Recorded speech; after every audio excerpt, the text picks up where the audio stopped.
Hey guys, what is going on? Welcome back to another chapter of Chainsaw Man review. Today we're going to be going over chapter 176 named Two Children. After Pochita ate the chapter last week, Fujimoto has given us an absolute feast today. Not only is it one of the longest chapters of Chainsaw Man page-wise that we've gotten in a long time, I'm talking 18 baby, not 14. It is the source material that is in this chapter is absolutely insane. And let's just get right into it. Hit that like button, subscribe, and thank you so much for watching. So, of course, everyone was correct. The last chapter was leading off into a flashback right as Pochita is trying to land the finishing blow on Yoru. Yoru and Asa are discussing how far the War Devil's powers have actually progressed and grown to the point that they don't even need to call out the weapon's name anymore to turn things that they love or even know into a weapon, to the point that Yoru can just turn a bar of soap into something. We've even seen Asa do this to the extreme potential when she turned her entire apartment into a weapon during that quick scuffle with Yoshida, who, by the way, just keeps tiptoeing in and out of the story. Like, I have no idea what Fujimoto plans to do with Yoshida, but not only has he been super sus, he has just been teleporting in and out like Nightcrawler. I don't know what's going on. I don't know if maybe he died after Pochita killed the octopus devil. We know his friend got eaten, but something tells me that sly little fox is still alive. During the flashback, Asa rightfully questions why Yoru is so determined to fight Denji. I mean, at this point, all of the chaos that's surrounding Chainsaw Man is essentially benefiting her.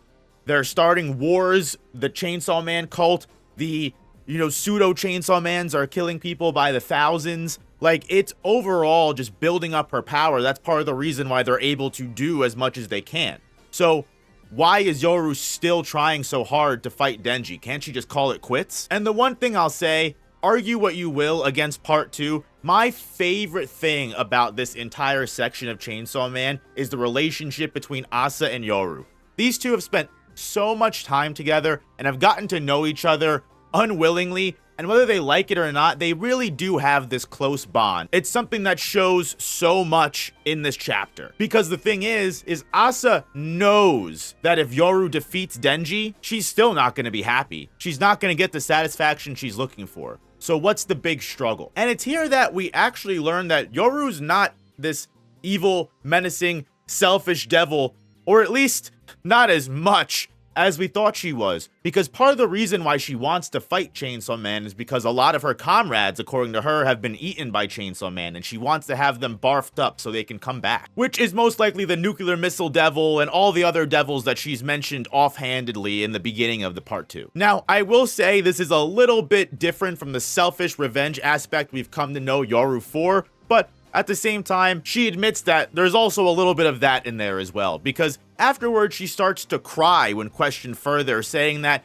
she just wants to be known as a more fierce devil than Chainsaw, and that she'd give anything to accomplish that. And when Asa asks Yoru if she would actually even win in a fight against Chainsaw Man, Yoru reveals that this whole entire time she's had 2 secret trump cards that could single-handedly win her the fight, and when Asa asks why she would just not use it this entire time or even tell her about that, she says it goes against the entire idea of saving her comrades in the first place. And I'll just say that the fact that Yoru was even willing to tell Asa about this so candidly and openly shows really how far that they've come and that they're intertwined and together in this through it all no matter what. But it also puts into question just how far Yoru is willing to go and what side of the coin does she lay on? Is she helping her friends or is she doing it for herself? And in this final moment, when Pochita's bringing down that killing blow on her, she makes that distinction right away and realizes, you know what? Would I give up my 2 own children, my own flesh and blood, to win this fight right now? Her 2 secret trump cards that defy everything that she thought she stood for. Yoru says, absolutely I do. And in the craziest turn of events I think we've seen in a while, and I feel like we've been saying this for so many chapters because Fujimoto, let's be honest, has been on a roll lately, Yoru calls in the gun and tank devil, which the remaining fragments of the gun devil that are stationed all around, the Soviet Union, Mexico, that's all the different percentages that are spread throughout the world, all crash through their holdings and run right to Asa and Yoru. And I imagine the Tank Devil has got to be pretty damn dangerous as well. You know, we already know that the Gun Devil was an almost world-ending level threat if it was just left loose and didn't, take its own self out. Trust me. The fact that we have these two devils, let alone the Gun Devil alone being called back, and Yoru is using them as weapons against Pochita,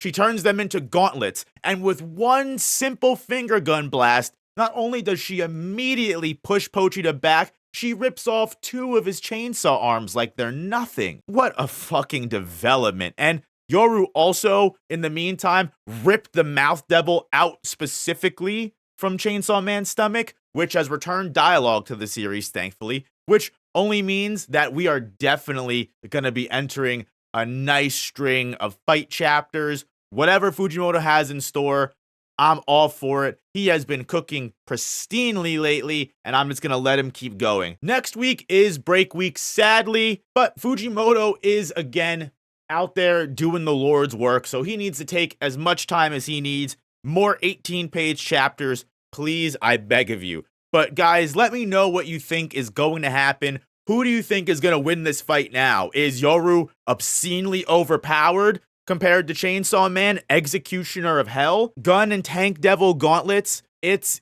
getting real, guys, and I am all here for it. Let me know what you think in the comments. Thank you so much if you made it this far. Hit that like button, subscribe. Don't forget to check out the main channel if you enjoy more polished content, more video essay kind of stuff. And I will see you guys in the next one. Peace.